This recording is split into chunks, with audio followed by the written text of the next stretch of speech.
Nós, como povo de Deus, como aqueles que creem em Jesus Cristo, nós somos chamados cristãos.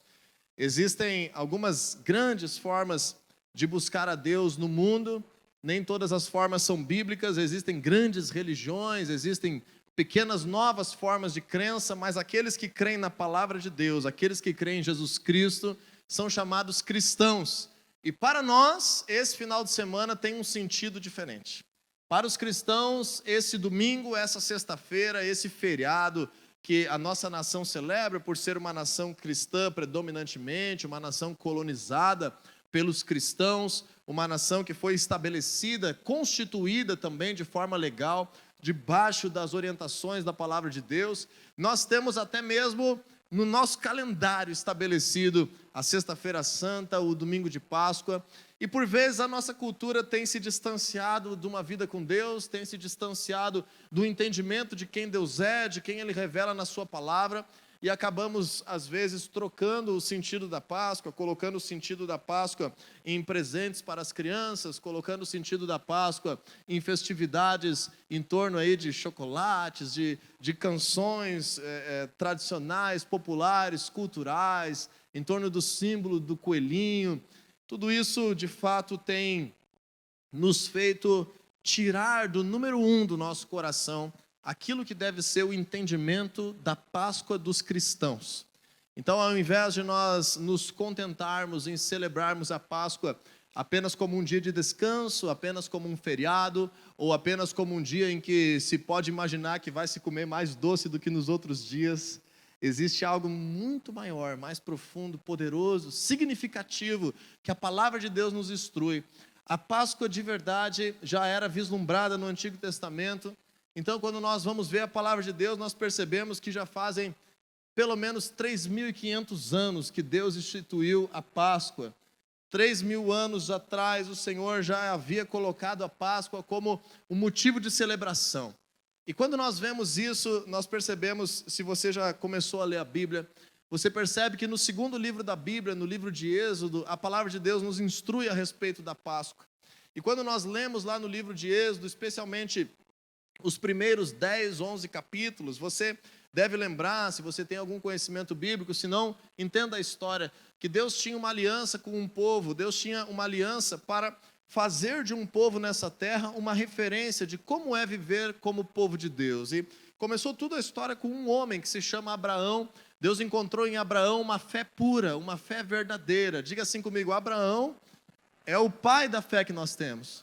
Porque Deus pediu para Abraão coisas realmente grandes, inclusive que ele sacrificasse o seu filho, crendo num Deus invisível. E Abraão se dispôs a obedecer, porque ele disse, ou Deus vai me... Ele pensou no seu coração, como diz o apóstolo Paulo lá depois em Romanos capítulo 4, nós cremos nisso, que Abraão cria que ou Deus salvaria o seu filho da morte, ou Deus seria poderoso para ressuscitar o seu filho da morte. E crendo em Deus de forma convicta, sem duvidar, sem julgar, sem de fato se levantar contra a palavra de Deus, Abraão foi o patriarca de todo um povo com quem Deus prometeu se relacionar e que fosse um modelo de um povo que caminha debaixo dos princípios de Deus. Contudo, esse povo, assim como o nosso povo, assim como o nosso tempo, assim como a minha vida, assim como a tua vida, se demonstrou imperfeito. Esse povo se demonstrou falho. Esse povo se demonstrou incapaz de viver de forma perfeita os mandamentos de Deus. E essa é a história do Antigo Testamento, é a história do chamado povo de Israel. O povo hebreu, os descendentes de Abraão, depois esse povo se separou, também ficou conhecido até hoje como sendo os judeus que vivem na nação de Israel. E por vezes os cristãos desprezam todo o Antigo Testamento, acham que isso não tem valor, porque Jesus veio depois e mudou muitas coisas, mas o Antigo Testamento nos ensina muitos princípios. Eu quero que você pudesse abrir, gostaria que você pudesse abrir a tua Bíblia no livro de Colossenses, capítulo 2, versículo 16, para nós entendermos duas coisas muito importantes sobre a palavra de Deus, sobre o Antigo Testamento, sobre aquilo que o Senhor nos ensina por meio da história do povo de Israel, porque existem dois grandes erros dos cristãos contemporâneos. Os cristãos do século 21 têm cometido dois grandes erros, e nós não podemos cair em nenhum desses dois extremos. O primeiro erro que alguns cristãos, algumas igrejas inteiras cometem, é desprezar o Antigo Testamento, é achar que aquilo que Deus revela antes da vinda de Jesus, de fato já foi superado, ao ponto de que muitas igrejas só pregam o Novo Testamento e as pessoas, inclusive, só recebem nas suas mãos os escritos do Novo Testamento, porque essa é a aliança que Deus fez conosco por meio de Jesus.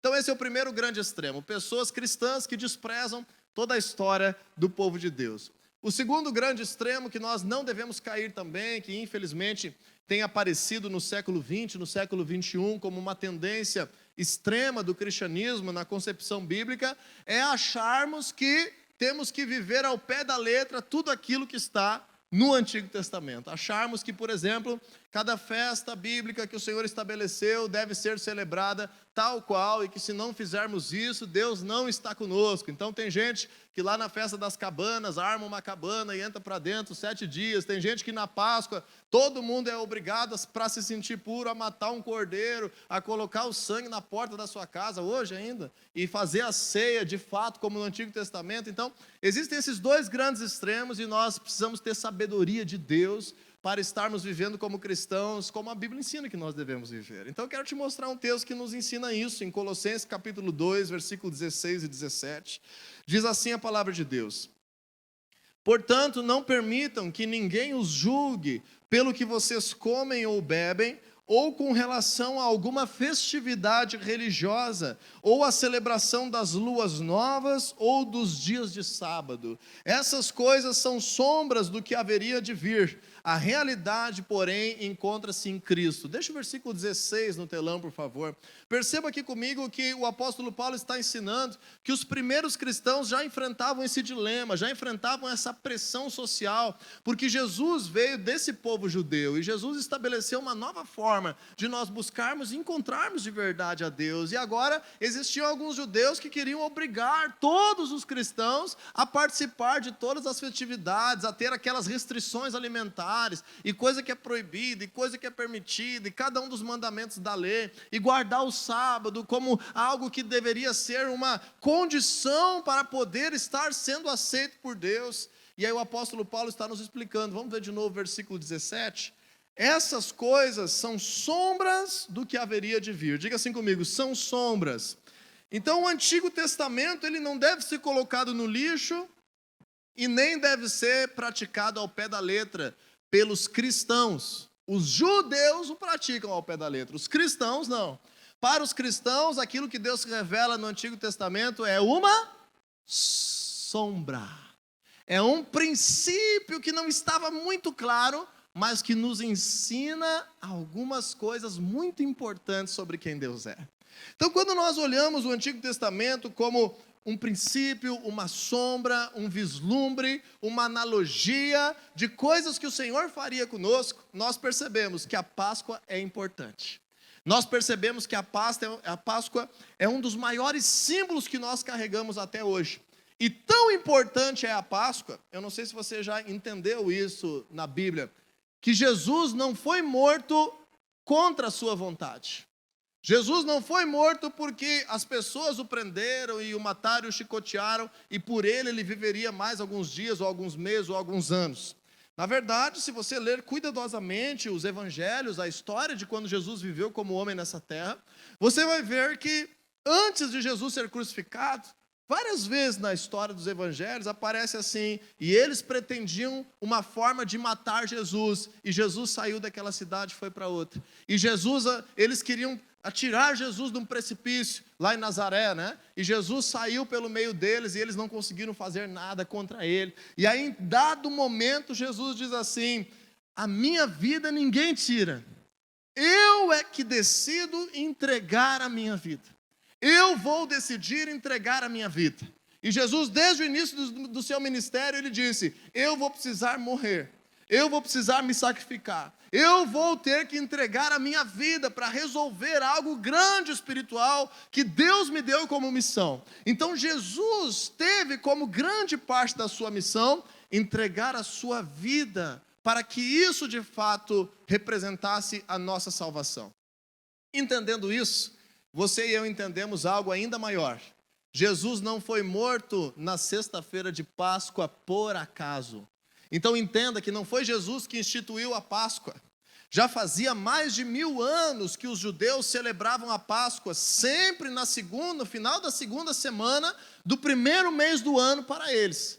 E aí Jesus simplesmente decidiu, de forma simbólica, de forma análoga, e por isso que nós estamos aqui hoje falando sobre isso, que ele entregaria a sua vida justamente em qual dia específico do povo judeu? Na Páscoa. Então Jesus conectou a festa de Páscoa, que é uma sombra do que haveria de vir, que Deus havia ensinado os judeus a praticar. Jesus conectou a Páscoa à obra da cruz pelas nossas vidas. Por isso, eu estou chamando hoje essa ministração da Páscoa, não é qualquer Páscoa, é a Páscoa dos cristãos. Então, a Páscoa dos cristãos é diferente da Páscoa dos judeus. A Páscoa dos cristãos é diferente da Páscoa que o nosso mundo celebra. A Páscoa dos cristãos tem alguns significados especiais. E esses significados vão sim ser entendidos a partir do que Deus fez lá com aquele povo judeu que estava escravizado por mais de 400 anos na mão dos egípcios.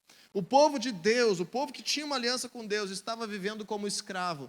E aí, se você lembra, quem assistiu aquela minissérie, depois uma novela chamada Os 10 Mandamentos, quem já leu esse contexto na Bíblia, quem já viu desenhos animados sobre isso, você vai lembrar de que Deus levantou um homem chamado Moisés. Deus levantou Moisés e Moisés foi, pela provisão de Deus, pela providencialidade de Deus, Moisés foi, não casualmente, mas propositalmente, criado dentro da casa do faraó. Moisés, como um judeu, foi criado, educado, ensinado dentro da casa do faraó. A filha do faraó o criou como um filho, o adotou. E Moisés agora, com toda a instrução, com a autoridade, com todo o conhecimento necessário, foi chamado por Deus anos depois para ser aquele que libertaria Israel. E aí você deve se lembrar que Moisés rejeitou num primeiro momento, não queria aquela missão, talvez tenha algo em comum com o século 21, até hoje, né? Quando Deus nos chama num primeiro momento, nós dizemos, não, Senhor, eu não, escolhe outro, eu não quero agora, eu não posso, eu não estou preparado, não é comigo. Mas quando Deus tem um chamado específico para a nossa vida, esse chamado nos persegue, nos incomoda, nos inquieta e de fato não dá realização ao nosso coração enquanto nós não vivemos ele. Já pega isso aí para ti como algo de Deus para a tua vida. Então Moisés de fato obedeceu ao Senhor, depois de resistir um pouquinho. E quando Moisés obedeceu ao Senhor, ele mandou Moisés chegar diante do faraó e pedir ao faraó, o homem mais poderoso da terra, que libertasse o povo dos judeus, que era um povo escravo, que libertasse-os, que deixasse-os ir embora, que deixasse-os sair pelo deserto, sem levar nada, sem fazer guerra, sem matar ninguém, simplesmente deixasse ser livre. E como você talvez lembre da história, ou estou te apresentando ela hoje, o faraó endureceu o seu coração e não quis que os filhos de Deus pudessem seguir o seu caminho para fazer a sua história. Então começou a famosa história das 10 pragas do Egito. Você já ouviu falar dessa história? E aí então Deus começou a manifestar poderes miraculosos diante do faraó por meio de Moisés e do seu irmão Arão, em que pragas vieram como condenação ao faraó, como um aviso de Deus, dizendo, olha, eu estou te dizendo, eu sou o Deus Todo-Poderoso, se você não libertar o meu povo, você vai enfrentar consequências sobre o teu governo, sobre o Egito, sobre o teu império. E o faraó resistiu, e daí começou a acontecer uma série de coisas diante de todo o Egito, até que chegou na 10ª praga. E você talvez lembre que a 10ª praga foi a praga mais triste da história da humanidade. Foi a intervenção de Deus, de fato, mais triste em toda a história da Bíblia, em que por causa de que Deus tinha uma aliança com Abraão, o seu povo estava sofrendo e oprimido, e aquele homem tirano não estava permitindo que o seu povo fosse liberto, Deus teve que emitir um julgamento que, de fato, foi aquele que teve a capacidade de converter o coração do faraó e permitir que o povo fosse liberto. Mas, infelizmente, houve um derramamento de sangue terrível. Houve uma evidência de morte que dilacerou o coração de famílias inteiras no Egito, aonde que a 10ª praga, Deus já havia feito tantas coisas e o faraó resistindo. Então ele declarou que se o faraó não libertasse o seu povo, todos os filhos primogênitos de todas as famílias seriam mortos por um anjo de morte que Deus enviaria como punição por não estar libertando o seu povo. Faraó não acreditou mais uma vez, mas o povo de Deus entendeu o que Deus estava fazendo. E aí começa toda a história da Páscoa. Começa a história da Páscoa e eu quero te trazer agora alguns paralelos, e eu não vou aqui ficar contando muita história, eu quero trazer algo para a prática das nossas vidas. O que importa é entendermos a Páscoa, entendermos quem Jesus é e como que isso pode de fato mudar a nossa concepção da nossa prática de vida com Deus. Em primeiro lugar, a Páscoa dos cristãos remete à obra da cruz. A Páscoa dos cristãos deve nos fazer lembrar da cruz. É por isso que hoje, especialmente, nós temos aqui no púlpito uma cruz. Essa cruz foi usada na abertura do Conexão Vertical, está aqui hoje de novo, porque a Páscoa sempre deve nos fazer lembrar da obra da cruz. Porque na obra da cruz foi, de fato, o verdadeiro sentido da Páscoa. Esse sentido da Páscoa, com aquele pano vermelho que está ali representado, tem a ver com o sangue derramado. Tem a ver com um evento que ocasionou sacrifício.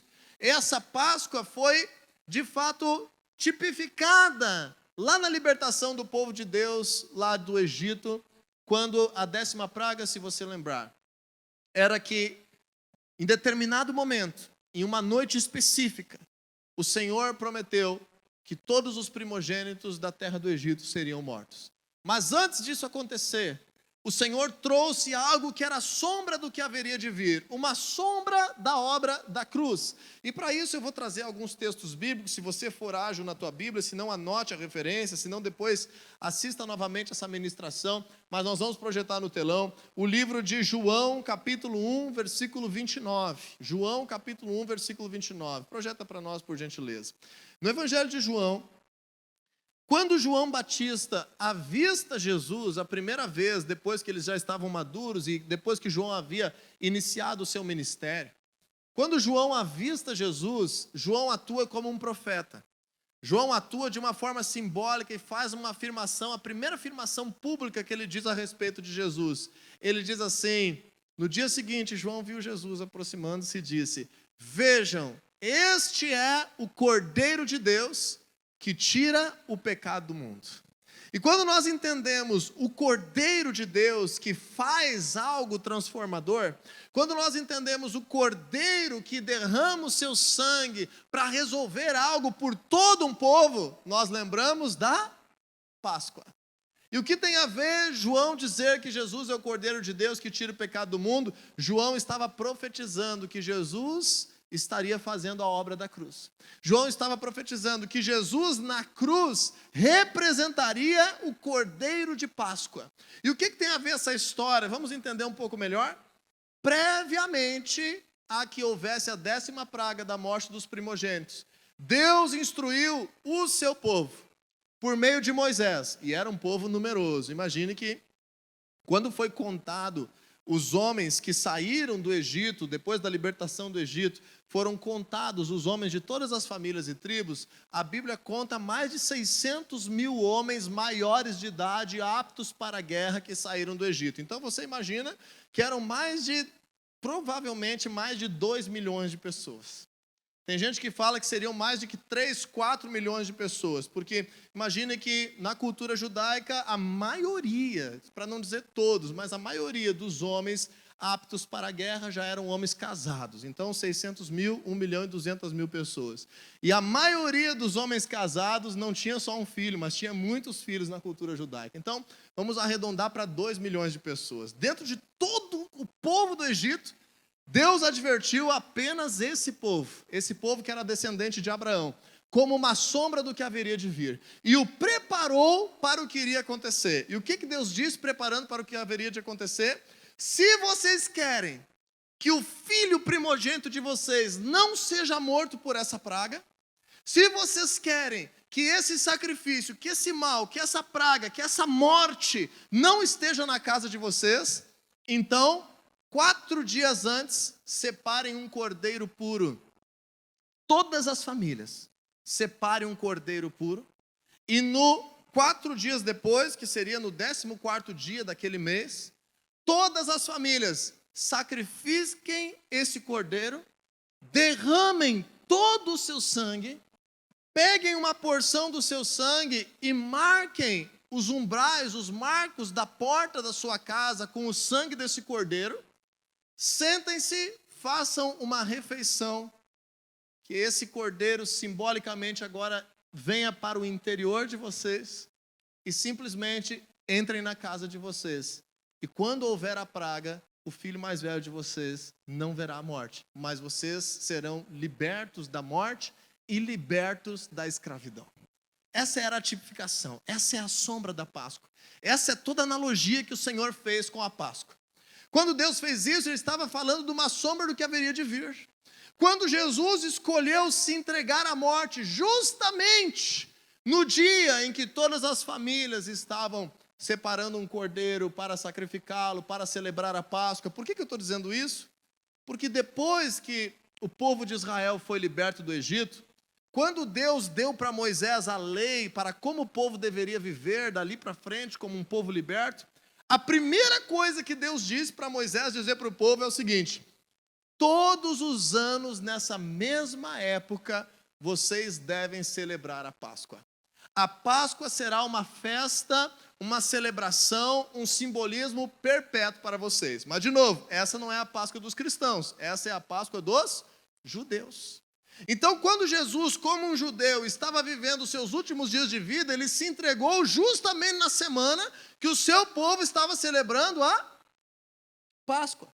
Não agora porque os seus filhos iriam morrer, não agora porque eles eram escravos, mas porque Deus estabeleceu essa cultura de tanto que era importante esse simbolismo como uma sombra daquilo que Deus faria futuramente para o seu povo. E hoje nós estamos aqui por causa desse simbolismo, por causa disso que Jesus fez por nós. Então, em primeiro lugar, a Páscoa remete à obra da cruz. E se a Páscoa remete à obra da cruz, o que aconteceu lá no Egito naquela época? As pessoas simplesmente obedeceram a palavra de Deus por meio de Moisés, se colocaram na sua casa naquela noite terrível, naquele sacrilégio, e diz a Bíblia que todos os primogênitos de toda a terra do Egito foram mortos, inclusive o filho do faraó. Porém, nenhum dos primogênitos do povo de Deus, daqueles que obedeceram, daqueles que sacrificaram o cordeiro, daqueles que colocaram o sangue na porta da sua casa, nenhuma família enfrentou morte naquele dia.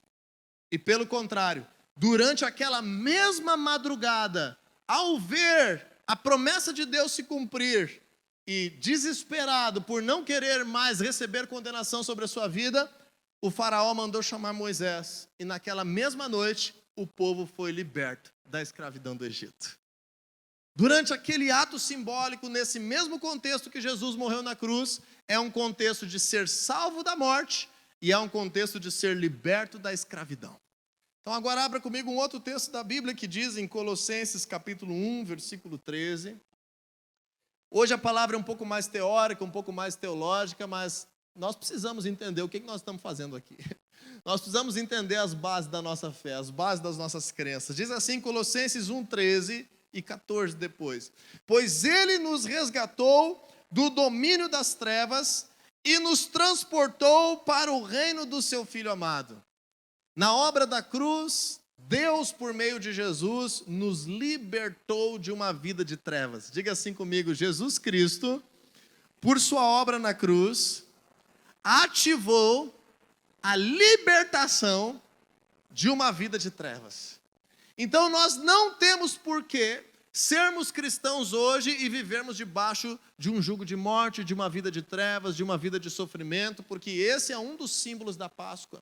É o símbolo da libertação. O símbolo de sair de debaixo de uma opressão, de uma escravidão, de uma prisão, de um vazio interior, de um medo da morte, de falta de propósito na vida. Esse é o verdadeiro sentido da Páscoa, ser livre de todo o domínio de trevas, ser livre de viver angustiado, ansioso, ser livre de viver a vida como se ela não tivesse sentido, mas agora viver a vida pertencendo a um projeto grande, ao reino do Senhor Jesus nessa terra. E quando nós aprendemos isso, o versículo 14 de Colossenses 1 diz o seguinte: nele temos a redenção. E o que é a redenção? A redenção de verdade é o fato de que o sangue liberou o perdão de pecados. O sangue nos fez libertos. Então, para aquela analogia do povo que estava lá escravo do Egito, foi o sangue colocado na madeira, foi o sangue colocado na madeira na porta de cada casa, que representou que eles não experimentariam morte e que eles seriam libertos com as suas famílias. Quando nós aprendemos isso, nós percebemos que o perdão dos pecados é a maior chave do sangue de Cristo para a nossa libertação. Ou seja, não adianta eu simplesmente crer que o que Jesus fez na cruz por mim foi verdade. Eu preciso receber sobre mim o perdão dos pecados. Porque conforme nós amadurecemos na nossa vida, uma das grandes coisas que vai nos afastando de Deus, que vai endurecendo o nosso coração, que vai não permitindo que nós venhamos viver uma vida alegre e abundante, são os arrependimentos que nós carregamos. É a vergonha que convive conosco. É a culpa que nós carregamos. É aquilo que pesa sobre nós quando nós vamos colocar a cabeça no travesseiro, quando nós vamos refletir sobre alguma coisa na vida, quando algo de ruim acontece e nós de fato nos sentimos culpados. O pecado corrói a alma humana.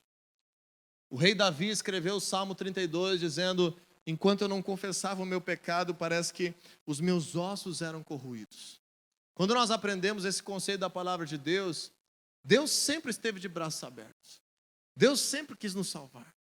Deus sempre quis te alcançar. Deus sempre quis te libertar.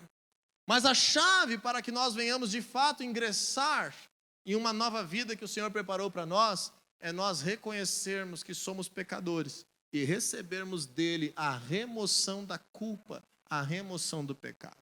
Não vai dar tempo da gente pregar sobre isso hoje, mas em Colossenses 2,14, a palavra de Deus diz que lá na cruz, Jesus pregou na cruz toda a dívida que nós tínhamos, todo o pecado que era contra nós, toda a acusação que era contra nós, e cancelou essa dívida pagando o preço em nosso lugar. Então, em primeiro lugar, a Páscoa dos cristãos precisa nos fazer remeter à obra da cruz. Em segundo lugar, diga assim comigo, a Páscoa dos cristãos ativa a minha fé. O que tem a ver a Páscoa com a fé? O que tem a ver eles terem pegado um cordeiro e sacrificado um cordeiro e feito uma janta com ele e colocado o sangue na porta com a fé? Entende comigo agora? Nunca Deus havia feito uma intervenção dessas na humanidade e nunca fez novamente. Nunca Deus havia feito, não era algo cíclico, não era algo que já tinha se ouvido falar. Era uma palavra nova, era uma praga inédita, era algo que Deus nunca havia feito. Então, até mesmo para os judeus, Moisés dizer, olha, Deus vai fazer algo aqui que infelizmente vai ser necessário para que nós sejamos libertos. Todos os filhos mais velhos de todas as famílias serão mortos. E sabe o que Moisés teve que dizer para o seu povo? Ele diz o seguinte, os filhos mais velhos de vocês também. Esse é um decreto de Deus para toda essa terra do Egito. Então, nós também estamos debaixo dessa palavra. A nossa família também vai ter que enfrentar a morte. O nosso filho mais velho também vai ser sacrificado. Mas ele disse, se vocês escolherem um cordeiro perfeito, se vocês sacrificarem esse cordeiro, se vocês colocarem o sangue desse cordeiro na porta e fizerem uma janta e comerem esse cordeiro, não vai acontecer a morte na família de vocês. Agora você imagina que loucura que foi essa refeição das famílias judaicas debaixo da escravidão do Egito. Será que eles comeram assim, cheios de alegria? Será que eles celebraram assim, de uma forma que já sabia o que ia acontecer? Não.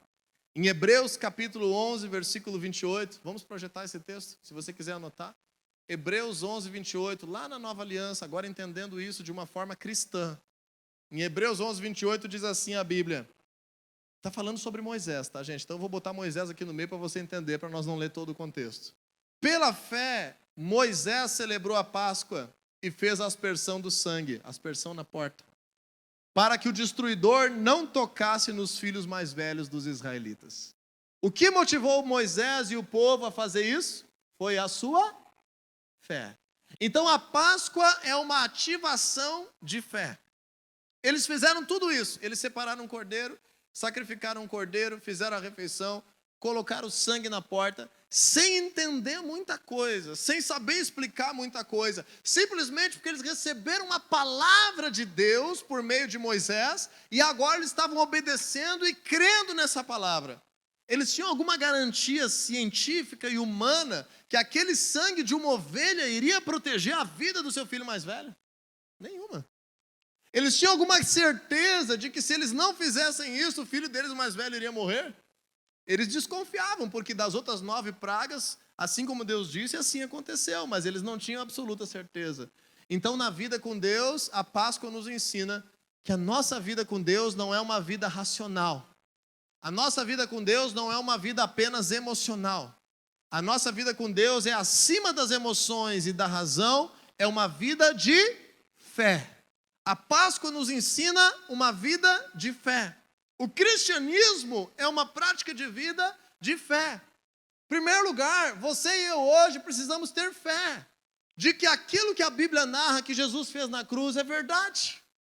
Muitas e muitas pessoas estão sempre querendo negar a obra da cruz, mas também nós não conseguimos provar a obra da cruz. O cristianismo, Deus fez isso de propósito. Ele é uma relação com Deus baseada na fé. Então nós precisamos crer em Jesus. Nós precisamos acreditar que a palavra de Deus é verdade. Nós precisamos crer que a obra da cruz foi tal qual está escrita na palavra de Deus. Nós não vamos viver os milagres primeiro, viver uma vida transformada primeiro, para depois dizer assim: ah, bom, Deus, agora eu entendi que a tua palavra é verdadeira, então eu vou te servir. A Páscoa nos ensina que a vida com Deus é ao contrário. Ela começa pela fé. E depois nós vamos ver as promessas de Deus se cumprindo na nossa vida. Então veja comigo, por exemplo, João capítulo 11, versículo 25. Algo que eu quero abordar hoje aqui também, nesses últimos minutos, em que nós precisamos entender que às vezes nós estamos buscando a Deus pelos motivos errados. Por que eu te falo pelos motivos errados? Porque a maioria de nós entra numa igreja, vai até uma célula, vai buscar a Deus, porque nós estamos com algo faltando na nossa vida nessa terra. Nós estamos com algo faltando na nossa saúde, ou nós estamos com algo faltando na nossa família, ou nós estamos com algo faltando nas nossas finanças, ou nós estamos com algo faltando nas nossas emoções, e isso nos desperta a buscarmos a Deus. E deixa eu te dizer, isso é a coisa mais normal do mundo, é assim que Deus faz conosco. A Bíblia chama Jesus de uma pedra de tropeço. Quer dizer que uma hora ou outra a gente tropeça nele, percebe que ele existe, é real e está nos chamando. Isso é a coisa mais normal que tem. Agora, o que não é normal é nós vivermos o resto das nossas vidas com Deus, entendendo que ela tem que ser baseada na resposta para as nossas necessidades humanas e ponto final. Existe algo muito maior que a Páscoa representa, que Jesus ativa sobre nós por meio da obra da cruz, além das nossas necessidades pessoais. E digo mais, se Deus não prometesse cura, se Deus não prometesse resolver problemas financeiros, trazer abundância de riquezas, de solução para as nossas emoções, de plenitude para a nossa alma, ainda assim valeria a pena viver uma vida com Deus por meio de Cristo, por essa promessa que nós vamos ler agora. João capítulo 11, versículo 25 e 26, disse Jesus: eu sou a ressurreição e a vida. Aquele que crê em mim, ainda que morra, o que diz aí, gente? Viverá. Lembra, começa pela fé. Então Jesus está dizendo, aquele que crê em mim, aquele que depositar fé em mim, aquele que acreditar que a obra da cruz é verdadeira, lembra? Era um ato simbólico lá no Egito. A família que por acaso não tivesse acreditado nisso, não tivesse feito o sacrifício do cordeiro, mesmo que fossem judeus, mesmo que eram descendentes de Abraão, teriam tido seus filhos primogênitos mortos. Então começa pela fé. E Jesus está dizendo, quem crê em mim, ainda que morra, viverá. Veja o versículo 26. E quem vive nessa terra e crê em mim, não morrerá eternamente. Então agora entenda uma coisa. A maior façanha de Jesus na cruz não é liberar cura, não é restaurar um casamento, não é trazer provisão financeira, não é nos ajudar a ter sabedoria para criar os nossos filhos. Tudo isso é um desdobramento. Mas às vezes a gente faz com que isso seja prioridade. Entenda comigo que a maior façanha, o maior poder liberado por Jesus na cruz é que aquele que nele crê, ainda que morra, viverá. Aquele que vive nessa terra crendo nele, pode morrer no seu corpo, mas não morrerá eternamente. Essa é de fato a maior obra da cruz e o maior símbolo da Páscoa. A obra da cruz ativa uma fé para que nós venhamos receber vida eterna. Agora lembra comigo que Jesus contou uma parábola. Jesus contou uma parábola sobre um homem que havia morrido.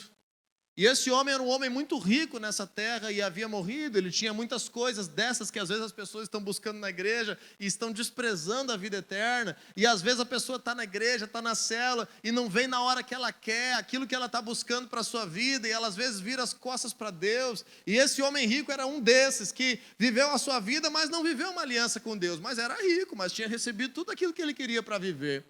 Mas depois da sua morte, ele estava num lugar de sofrimento. Depois da sua morte, ele estava num lugar de tormento.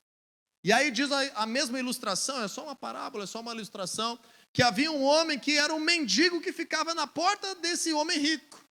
Mas esse homem teve a fé em Deus para ativar salvação para a vida dele. E aí diz a Bíblia que esse homem enfrentou a morte também, esse homem que mendigava na porta desse rico, e depois da sua morte ele estava junto de Deus. E esse homem que era rico estava no lugar de sofrimento, ele avistava isso. Isso é só uma ilustração, não nos ensina mais do que isso. Ele via que ele deveria ter feito escolhas diferentes na sua vida. E ele ainda pedia, olha, era Lázaro o nome daquele mendigo, não é o mesmo Lázaro que ressuscitou. Ele dizia, Lázaro, por favor, pelo menos me dá um pouco de água para me refrescar, porque eu estou num sofrimento terrível. E aí o Senhor Jesus diz, mas Lázaro não podia, porque depois da morte não tinha mais como mudar a realidade, o destino, nem do homem rico e nem daquele que mendigava a sua porta. Então aquele homem que era rico e que havia morrido, ele diz assim para Deus, permita-me que eu volte, para que eu possa contar aos meus parentes a realidade sobre a vida depois que nós enfrentamos a morte, para que eles não venham no mesmo lugar onde eu estou. E aí Jesus disse, não tem como. Não tem como fazer isso. Deus jamais vai permitir isso.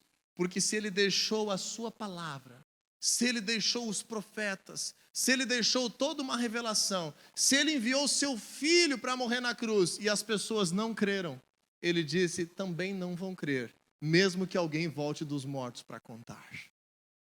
Então o que nós precisamos entender é que o motivo número 1 de nós entendermos o perdão dos pecados, a obra da cruz, e entregarmos a nossa vida para Jesus, o motivo número 1 é que essa vida é apenas uma peregrinação para nos fazermos experimentar um pouquinho de toda a imensidão de eternidade, de toda a abundância de vida que Deus tem preparado para nós. E aí eu encerro a minha palavra com o terceiro ponto. A Páscoa dos cristãos é o marco do início de uma nova vida. Então vamos relembrar? A Páscoa dos cristãos remete à obra da cruz. A Páscoa dos cristãos ativa a nossa fé, porque nós cremos para que Deus possa fazer algo. Assim como aquele povo, por meio do Cordeiro Pascal, creu para que Deus pudesse fazer algo. Mas agora, em terceiro lugar e por último, eu te digo, a Páscoa dos cristãos é o marco do início de uma vida nova, uma vida com Deus. Uma vida que se torna eterna, mas que enquanto é a vida nesse corpo e nessa terra, já é uma vida nova e transformada, e uma vida que precisa constantemente crer no Cordeiro Pascal e receber as promessas de Deus sobre si. E agora nós vamos fazer uma analogia. Porque Deus, Ele quando estabeleceu a Páscoa, Ele estabeleceu junto a semana dos pães sem fermento. Não sei se você já ouviu falar sobre isso, está lá em Êxodo, a partir do capítulo 12 em diante, todo esse processo de libertação do povo de Israel do Egito. E junto com a evidência da Páscoa, Deus estabeleceu a Semana dos Pães Sem Fermento. O que era a Semana dos Pães Sem Fermento? Era um simbolismo, uma sombra, de novo, daquilo que o povo de Israel deveria fazer no seu coração. Então Deus disse, por 7 dias, vocês devem tirar o fermento da casa de vocês. Por 7 dias não pode ter um sinal de fermento na casa de vocês.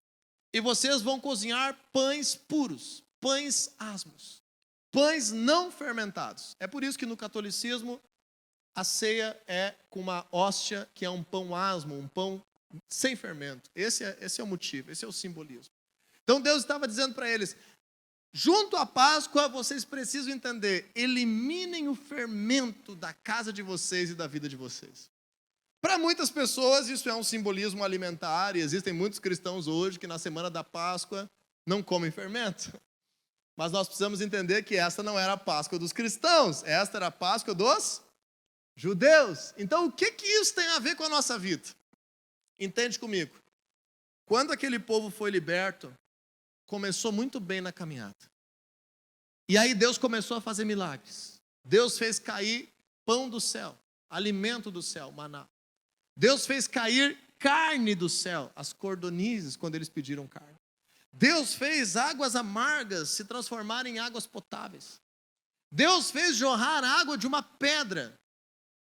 Deus fez milagres incríveis. Eles derrotaram exércitos que se levantaram contra eles. Eles peregrinaram sem GPS, sem mapa e chegaram à terra prometida sob a orientação de Deus. Eles eram protegidos do calor, eles eram protegidos do frio, eles tiveram orientações de Deus para todas as questões da vida. As roupas deles não se desgastaram durante 40 anos, os calçados deles não se desgastaram durante 40 anos. Foi uma chuva de milagres, uma abundância extraordinária. Lembra? Uma peregrinação em direção à terra prometida. Assim como a nossa vida hoje é uma peregrinação em direção à eternidade. A restauração plena, a uma vida sem dor, sem morte. É isso que a Bíblia promete, que o mal será eliminado, que Jesus voltará e reinará, que teremos novos céus e nova terra, que a criação será restaurada. Quase não se prega sobre isso, porque se vende um evangelho quase das organizações tabajara. Seus problemas acabaram, venha para Jesus. Não importa se você tem problema ou não tem problema, Jesus nos livra da única coisa que nós não conseguimos escapar, da morte. Quando nós entendemos isso, nós vemos que aquele povo, em uma maioria, desobedeceu a Deus. E quando eles desobedeceram a Deus, não uma nem duas vezes, mas muitas vezes, Deus se irou contra eles e rompeu a aliança com eles. E Deus manteve a sua aliança apenas com os menores de idade. Apenas com aqueles que tinham saído do Egito sem essa responsabilidade. E somente entrou na terra prometida aqueles que não pecaram contra Deus. Aqueles que não romperam a sua aliança com Deus. O que isso nos ensina? Que mesmo que nós creiamos em Jesus, nessa nossa peregrinação nessa terra, nós temos duas opções. Ou vivemos restauração, abundância, milagres, vitórias, cura, coisas extraordinárias e vamos amadurecendo para chegarmos à vida eterna, cheio de testemunhos e experiências com Deus, e Deus promete ainda recompensas por tudo aquilo que vivemos com Ele nessa terra. Ou nós podemos deixar que o fermento nos contamine e nós venhamos entender a mensagem, mas perder o fruto mais importante, que é a eternidade. Então vamos abrir um último texto da Bíblia, 1 Coríntios capítulo 5, versículo 6. 1 Coríntios capítulo 5, versículo 6. Agora nós vamos entender sobre o fermento, como uma sombra do que haveria de vir. E diz assim: o orgulho de vocês não é bom. Diga assim comigo: o meu orgulho não é bom. O gaúcho é conhecido como orgulhoso. A igreja gaúcha não pode ser conhecida como orgulhosa. Nós temos que quebrar isso em nome de Jesus. Deus está nos fazendo cada vez mais humildes. E quando nos humilhamos, quando somos humildes, é que vamos receber milagres de verdade. O gaúcho não recebe Jesus no seu coração porque ele acha que não precisa. Então tu está sendo orgulhoso. E quando o orgulho vem, não é bom, porque o orgulho é como um fermento que destrói a nossa vida. Vocês não sabem que um pouco de fermento faz toda a massa ficar fermentada? Livrem-se do fermento velho, para que sejam massa nova e sem fermento, como realmente são. Olha o que tudo isso tem a ver com esse domingo. Pois Cristo, o nosso Cordeiro Pascal, foi sacrificado. Então Paulo está dizendo, o sacrifício de Jesus tem tudo a ver com a Páscoa. E agora a nossa nova vida tem tudo a ver com o fermento, com tirar o fermento. E o que ele explica nisso no versículo 8? Nessa nossa vida nessa terra, nessa nossa peregrinação em direção à eternidade. Por isso, celebremos a festa, ou seja, celebre a tua vida. Não com o fermento velho, nem com o fermento da maldade, nem com o fermento da perversidade. Mas com os pães sem fermento. O que representa agora os pães sem fermento para nós cristãos? Os pães da sinceridade e os pães da verdade. Você e eu somos chamados pela Páscoa para, pela fé, receber perdão dos pecados, ativar uma vida com Deus, nos reunirmos como uma família espiritual, fortalecermos uns aos outros, abençoarmos uns aos outros, amarmos o nosso próximo como a nós mesmos, divulgarmos essa notícia para aqueles que ainda não conhecem, e você que nos visita hoje talvez esteja conhecendo essa notícia hoje. Temos missões de Deus nessa terra de estabelecer o seu reino. A misericórdia de Deus libera poder para nos curar, para nos restaurar, para trazer famílias de volta àquilo que deveria ser, para trazer paz, para trazer uma vida de alegria, uma vida de abundância. Mas tome cuidado, para que nessa peregrinação, a maldade, a mentira, o orgulho, a falta de sinceridade, a falta de transparência, barreiras com Deus, não se criem dentro de você, para que nem você nem eu venhamos perder aquilo de mais importante que Jesus conquistou na cruz. Aquele que crê em mim, ainda que morra, viverá. Domingo de Páscoa é um domingo que resume toda a nossa fé. É um domingo que nos faz entender a razão de nós estarmos aqui. E nós estamos aqui porque nós reconhecemos que o dia de sábado não era uma lei. O dia de sábado era uma sombra do que haveria de vir. Existe um dia que nós devemos parar com tudo, para descansarmos, para recuperarmos as nossas forças, para fortalecermos os vínculos com a nossa família, e é um dia de buscar a Deus. Que quando nós buscamos a Deus, nós tiramos o fermento velho. Nós tiramos o fermento do orgulho, da maldade, da perversidade, da mentira, e nós nos renovamos dia após dia, para não perder aquilo que o Cordeiro Pascal foi sacrificado para nos dar.